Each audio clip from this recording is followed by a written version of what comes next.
Selamat datang di materi perkuliahan prinsip-prinsip pemasaran. Pada kesempatan ini, teman-teman akan belajar tentang strategi penentuan harga, yang merupakan bagian dari salah satu komponen marketing mix strategi. Nah, di chapter 10 ini teman-teman akan diperkenalkan terlebih dahulu bagaimana sih perusahaan itu membuat strategi pricing. Nah, jadi kita akan belajar tentang bagaimana perusahaan itu mendefinisikan harga. Yang kedua adalah strategi pricing pada umumnya, dan yang ketiga adalah aspek yang mempengaruhi perusahaan untuk menentukan harga. Nah, tentunya kita harus paham dulu apa sih yang dimaksud dengan harga gitu ya.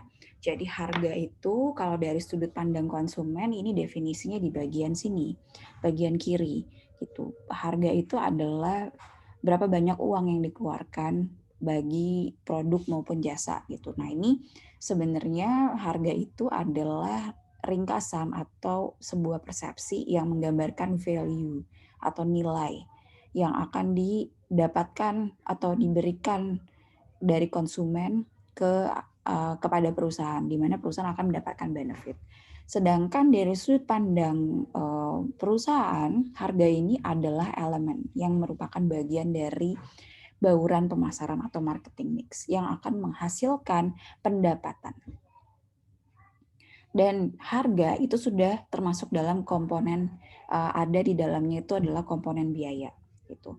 Nah, ini adalah perspektif yang yang akan dihadapi ketika perusahaan itu menentukan harga. Tentunya ada ekstrim yang perusahaan ini tuh harus dapatkan, atau ada extreme condition. Yang pertama adalah customer perception value, yang kedua adalah product cost gitu ya.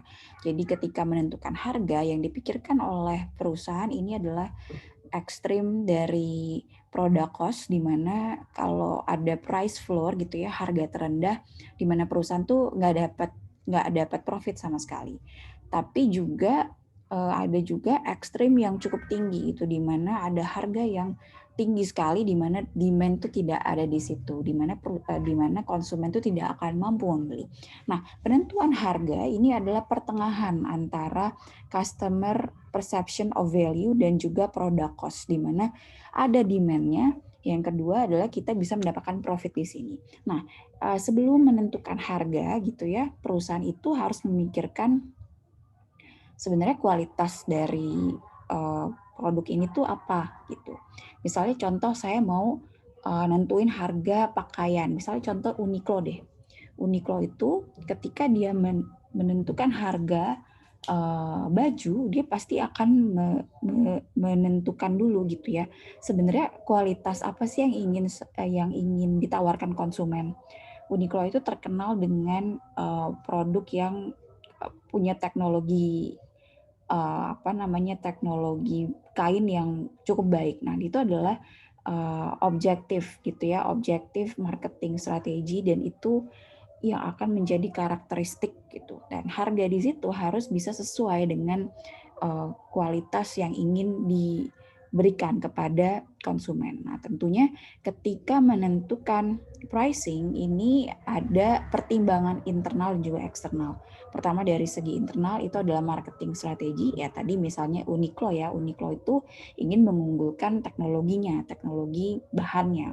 Lalu juga objektif ini apa? Konsumen tuh ingin mendapatkan kualitas produk yang baik. Lalu adalah marketing mix-nya, bagaimana nih proporsi antara produk, perkembangan produknya, terus product life cycle, lalu juga tentang distribusi, promosi, dan yang kedua adalah pertimbangan eksternal, yaitu bagaimana struktur market dan juga demand. Lalu juga yang nggak kalah penting adalah strategi kompetitor dan price, dan juga harganya. Nah, understanding ini itu akan diperdalam di chapter 10 ini gitu ya, bagaimana perusahaan itu tuh menyesuaikan gitu dengan natural dari pertimbangan internal dan eksternal ini. Oke, secara umum pricing strategy itu kita selalu berpaku pada customer value gitu. Nah, ini diagram atau flow chart ini adalah flow chart bagaimana perusahaan menentukan harga. Jadi perspektif perusahaan. Jadi perusahaan itu menentukan harga bisa berdasarkan faktor internal, yaitu faktor biaya, atau faktor value based pricing, faktor eksternal, jadi dari faktor konsumen. Yang pertama, cost based pricing itu dimulai dari ketika mendesain produk gitu ya. Kita menentukan dulu biaya produksinya, lalu kita menentukan harga berdasarkan faktor biaya, baru di situ kita bisa meyakinkan produk dari yang sudah ditetapkan di sini, gitu, harga produk ini.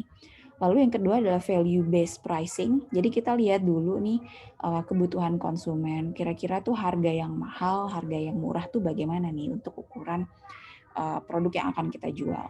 Lalu kita menentukan harga yang cocok dengan value atau apa ya pandangan konsumen. Lalu baru kita menentukan biaya gitu, biaya yang akan dikeluarkan dalam memproduksi produk ini. Lalu kita mendesain produk sesuai dengan atau mendesain sebuah produk yang sesuai dengan target harga yang sudah ditentukan, sesuai dengan menurut pendapat konsumen gitu ya. Nah, tentunya ini customer value based pricing itu ada dua ekstrim yang berbeda. Pertama good value pricing sama value added pricing gitu. Nah, ini tuh berdasarkan perspektif dari konsumen. Kalau tadi sebelumnya itu perspektif dari perusahaan, sekarang ini perspektif dari konsumen. Tentunya ketika konsumen itu melihat harga itu pasti ada persepsi yang dibangun gitu ya. Yang pertama adalah good value pricing. Nah, ini tuh terjadi ketika si konsumen itu melihat kombinasi kualitas produk dan juga services pada harga yang terjangkau gitu. Jadi biasanya perusahaan ini tuh terkenal dengan low cost gitu ya, low cost strategi, misalnya perusahaan pesawat airlines gitu, kita bisa lihat akan sudah banyak ya airlines yang menjual harga murah gitu.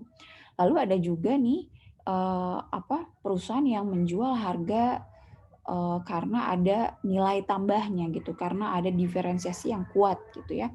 Nah, biasanya di sini ada pricing power. Di sini konsumen bisa melihat, wah ini produknya kenapa mahal gitu. Produknya ini mahal, wajar kalau kayak gini. Nah, ini tuh dua ekstrim berbeda. Kalau good value pricing yang terbentuk adalah harga terjangkau, sementara kalau value added pricing itu yang terbentuk adalah harga yang murah. Nah, khusus di good value pricing, kita juga bisa melihat kecenderungan gitu, kecenderungan dari perusahaan ketika mempromosikan produknya, ya kan, dengan harga yang terjangkau ini. Bisa juga everyday low pricing EDLP. Nah, ini itu jadi setiap hari itu harganya low price terus gitu, dan tidak ada diskon-diskon tertentu. Nah, ini misalnya tuh produk serba 10.000, produk produk ya biasanya gitu ya, harganya tuh udah terkenal low price dan dia memang strategi promosinya tuh menggunakan seperti itu gitu. Lalu juga high low pricing. Jadi dia frequent promotion gitu untuk menurunkan harga. Misalnya kayak kalau kita lihat misal teman-teman tuh belanja ke Geria gitu ya, tebus murah gitu. Terus misalnya cuci gudang, terus misalnya apalagi ya, promo sekian-sekian, tapi itu awalnya harganya tuh tinggi gitu, harga coret lah. Nah, yang sekarang lagi booming ya. Nah, itu salah satu strategi perusahaan untuk menawarkan harga yang terjangkau gitu. Dan ini adalah persepsi yang dibentuk oleh konsumen. Bisa everyday low pricing atau LDLP, yang kedua high low pricing. Gitu. Lalu ini strategi yang kedua gitu ya, cost based pricing.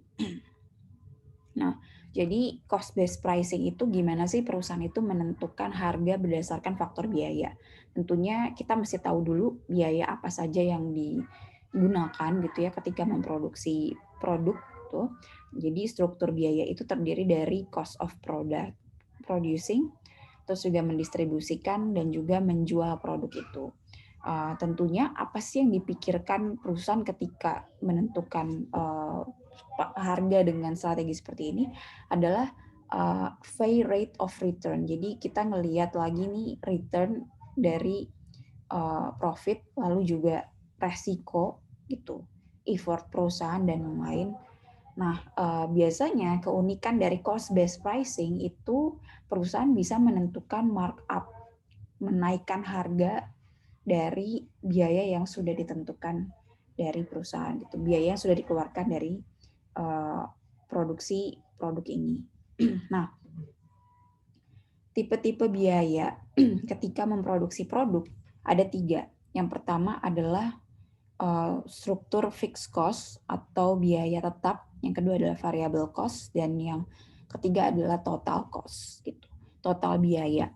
Nah, fixed cost ini tentunya teman-teman karena dari background-nya AB mungkin sudah familiar ya dengan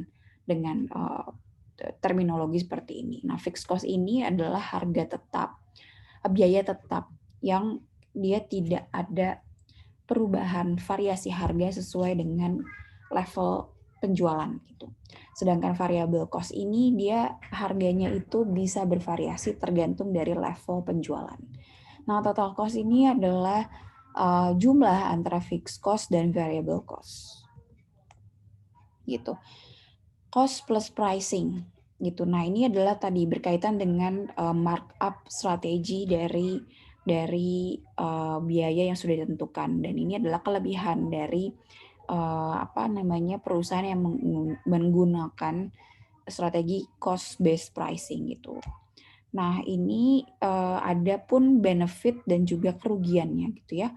Kalau perusahaan itu menggunakan cost based pricing, benefitnya adalah penjual itu bisa lebih secure gitu. Oh, ini biaya yang dikeluarkan segini, kita jelas profit yang akan didapatkan sekian, dan itu ada fairness-nya sendiri.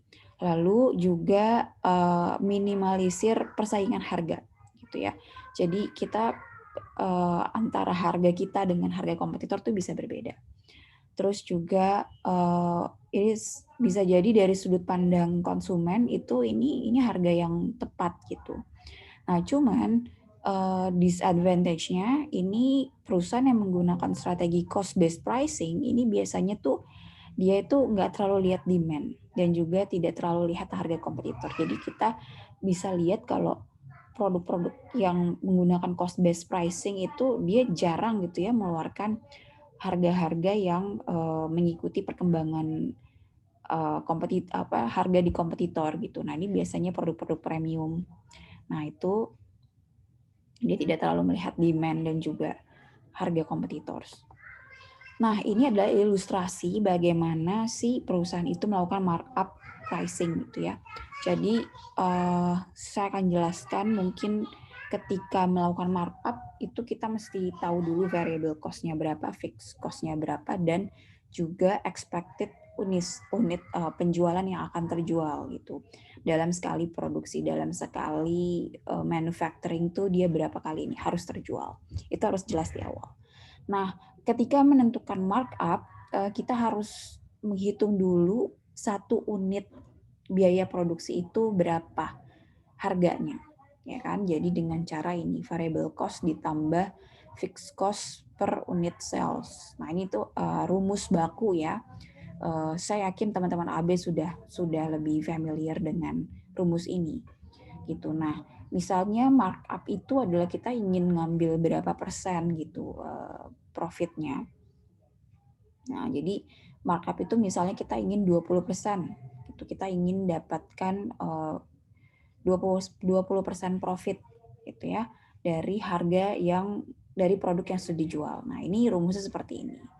Jadi dengan harga, nah ini artinya ini adalah harga akhir gitu yang dijual di ke konsumen. Nah, profitnya ini adalah total biaya dikurangin harga akhir kurang total biaya segini. Nah, kurang lebih seperti itu. Jadi markup ini cara perhitungannya seperti ini.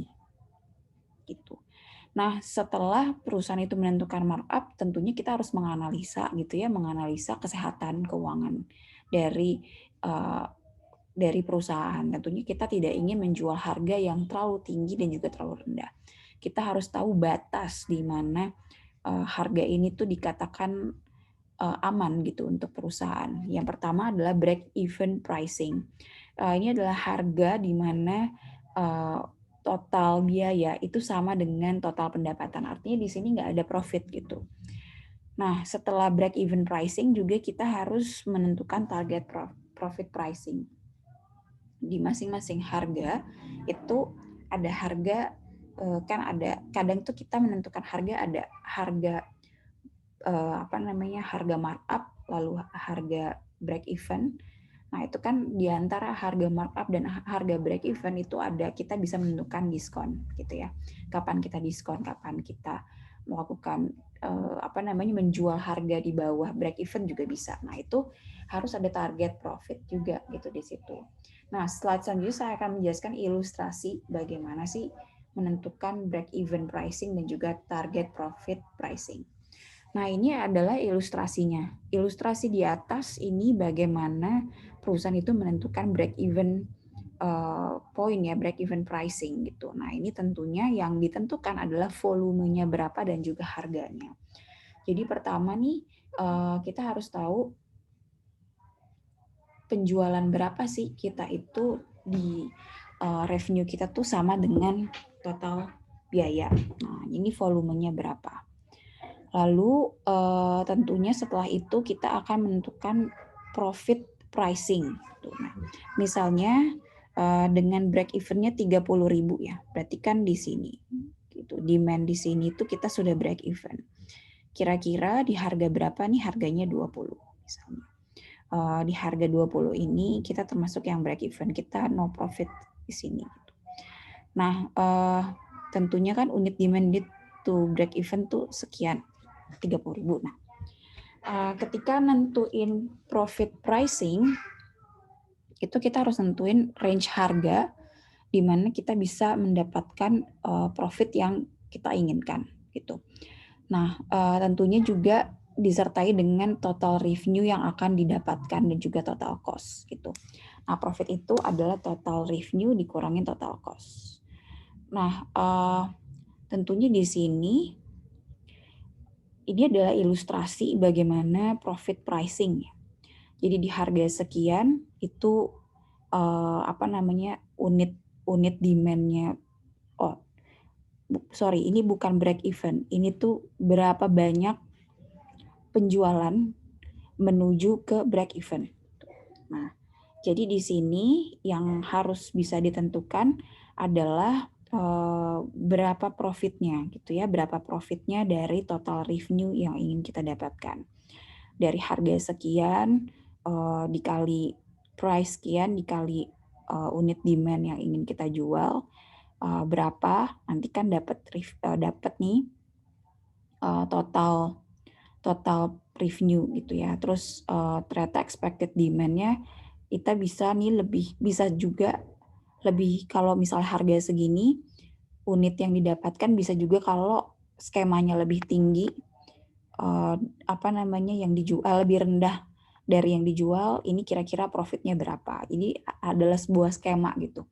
Jadi ketika kita nentuin break even-nya berapa, kita juga harus menyusun skema kira-kira nih kalau expected demand yang didapatkan itu ternyata lebih kurang, lebih tinggi atau lebih rendah dari break even tuh seperti apa profitnya. Nah, ini adalah strategi yang ketiga gitu. Nah, tadi itu kan berdasarkan customer value ya. Jadi kita itu menentukan pricing berdasarkan internal perusahaan dan juga perspektif konsumen gitu. Nah, ada juga berdasarkan competition based pricing. Kita bisa menentukan harga berdasarkan strategi kompetitor, lalu juga kira-kira market offering yang sama gitu dengan kompetitor, dengan kita. Nah, ini pun ada di sini juga banyak dilakukan oleh perusahaan-perusahaan gitu ya, terutama UMKM. Biasanya karena memang kompetitor yang cukup banyak gitu dan juga struktur biayanya kurang lebih mirip-mirip, nah biasanya si perusahaan itu menggunakan strategi competition based pricing gitu. Nah, tentunya ada resiko juga ya, consideration gitu ketika kita menentukan harga. Kurang lebih sama gitu dengan kita menentukan harga ketika dengan strategi value based pricing tadi. Tentunya yang harus dipertimbangkan itu adalah 3 hal ini, tentang marketing strategi, lalu juga kondisi market and demand, lalu juga kompetitornya. Nah, dalam istilah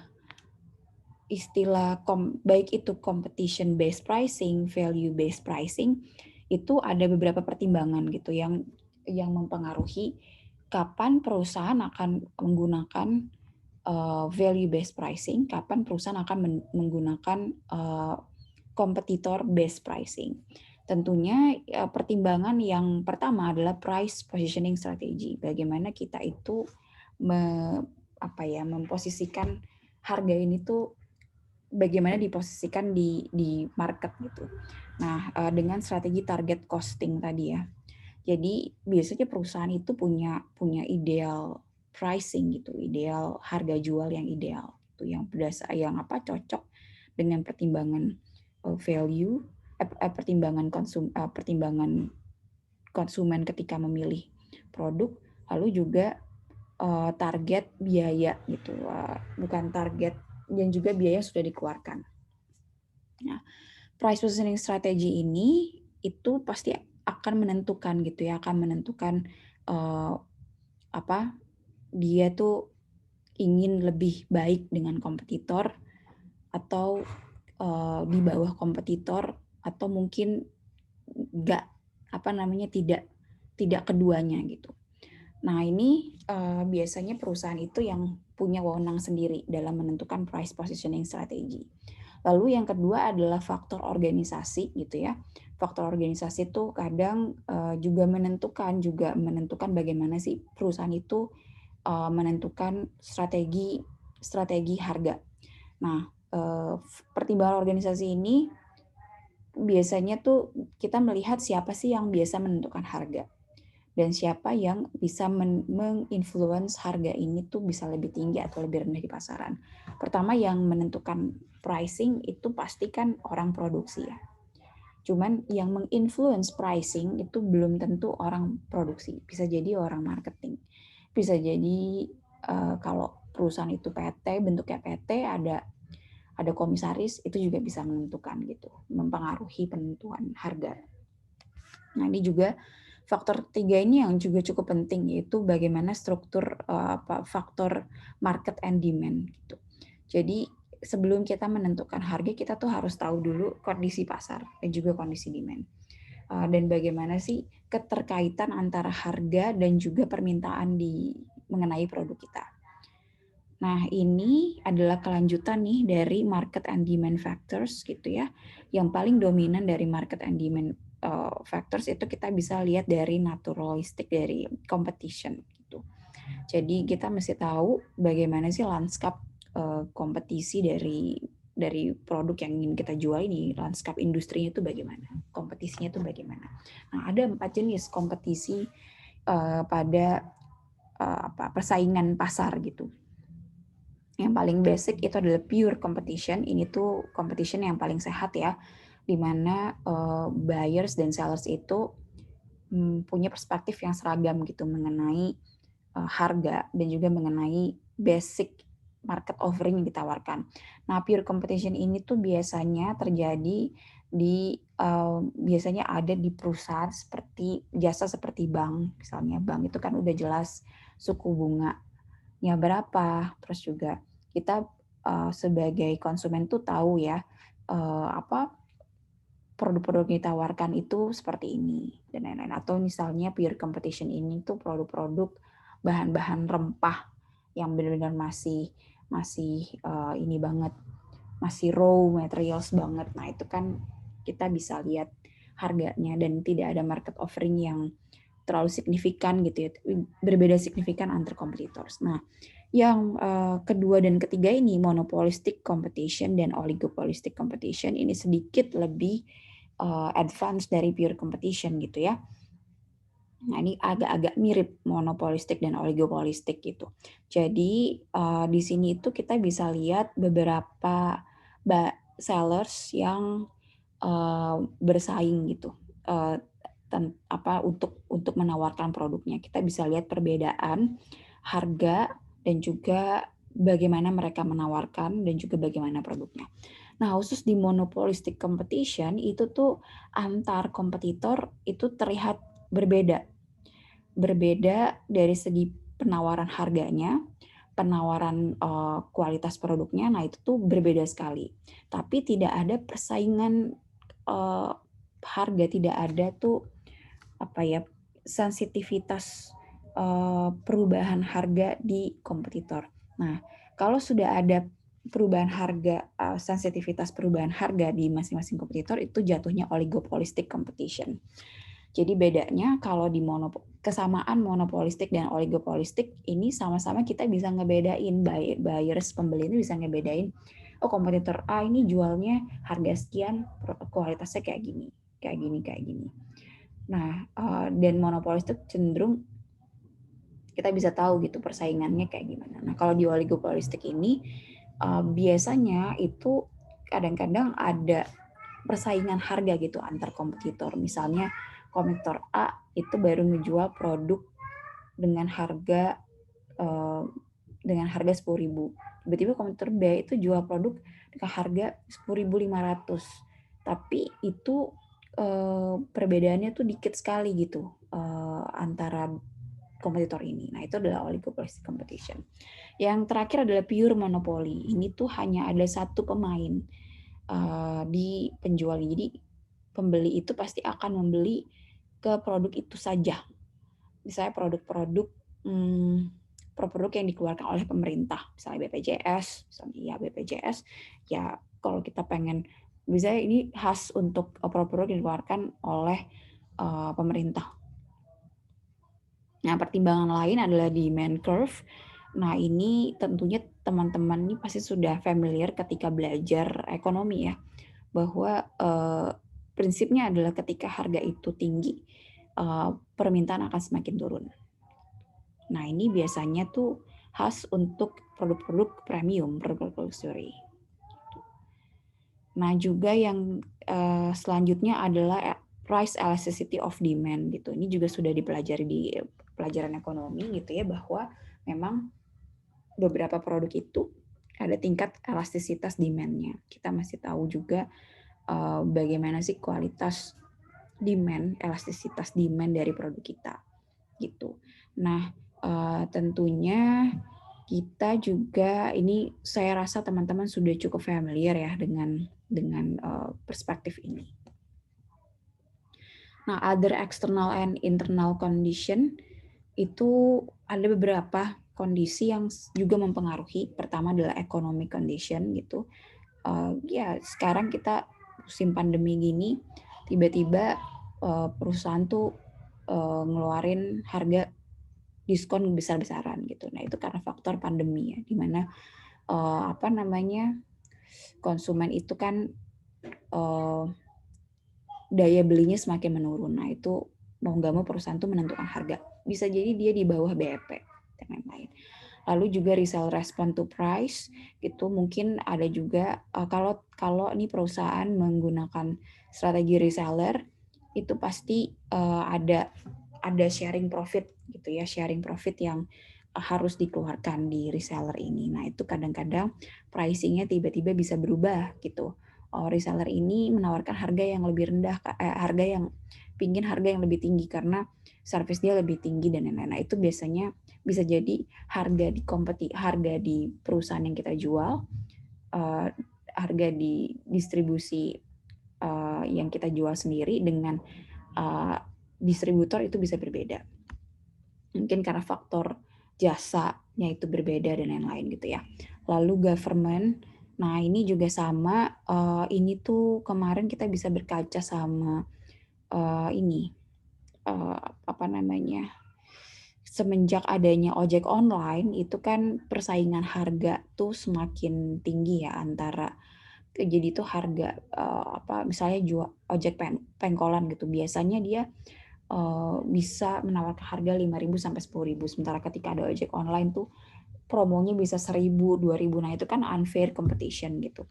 Nah, Gojek itu pemerintah itu mengeluarkan sebuah, kalau nggak salah sebuah peraturan gitu ya, kalau ada harga minimum gitu untuk penjualan ojek misalnya, penjualan transportasi, moda transportasi darat.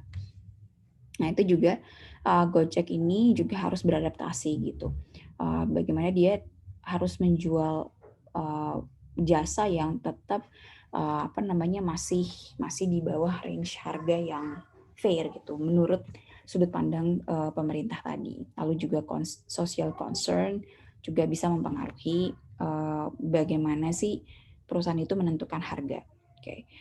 Sekian untuk chapter 10. Nah, kita akan lanjut ke chapter 11 untuk memperdalam bagaimana sih perusahaan itu menerapkan gitu ya strategi cost based pricing, competition based pricing dalam pembentukan produk baru. Dan juga kita juga akan belajar tentang public policy issue pada aspek aspek penentuan harga. Terima kasih.